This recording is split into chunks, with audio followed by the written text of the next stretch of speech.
Ryan, whether it be Cousins or this matchup, it seems like we're always going to get something with little air between it. What about the Saints and the Falcons? Obviously, divisional football. Everybody's going to bring their best. But what about that matchup continues to give us final moments like these? I think we sort of hinted at it. We thought that Clint Kubiak had cured Derek Carr, and maybe we're quite not yet there. But again, it feels like one of these divisional matchups where you're talking about two teams that know each other extremely well and are trading punches. We had some special teams action early on in this game. Interestingly, neither Derek Carr nor Kirk Cousins threw a touchdown in this game. But you talk about the leg of Koo at the end to win it, and maybe today, and we saw some explosive plays from Drake London early on. We saw Bijan Robinson get involved, but maybe the special teams proved to be the difference in a game between two teams that are obviously quite familiar with one another.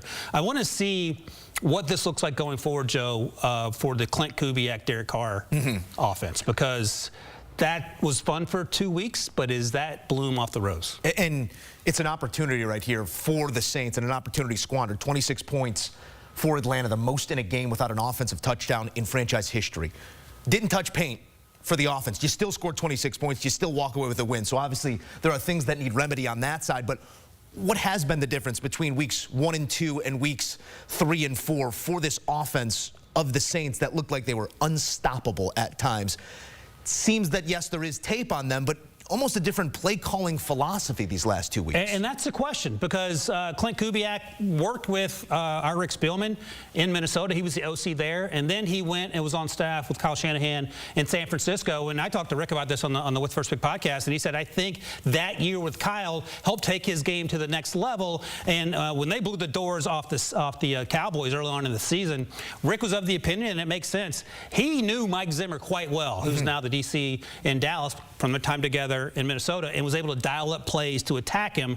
And it just feels like something's missing these last few weeks. And I don't want to put it all on Derek Carr. There's certainly other concerns, but I also want to give some credit to the defense of the Falcons.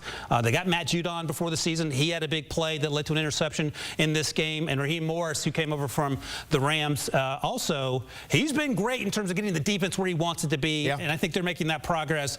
Week 1 game for the Falcons against the Steelers, it felt like Kirk wasn't 100%, and he feels like he's getting closer to the Kirk Cousins we saw before the Achilles injury. If I know anything about the South, it's that we can have these conversations, and we will, for the next 14-some-odd weeks, but we won't get an answer in that division until Week 18. This proof again that they aren't separated by much down in the South.